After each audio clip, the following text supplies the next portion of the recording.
Guys, so in this video I will tell you that how to turn off comments on Facebook for any specific post.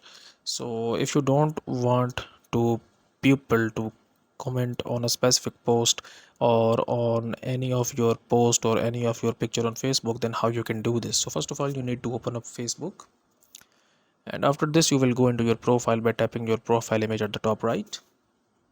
Then again tap on your uh, profile here, and then if you scroll down here, so let's see that if you don't want comments on your picture here, like if I just go back like this one, like if you don't want comments on this picture, just tap on three dots, and here you can see this where it says who can comment on your post. Just tap on this one, and here it's set to public. So if you want to turn off the comments, then what you're gonna have to do is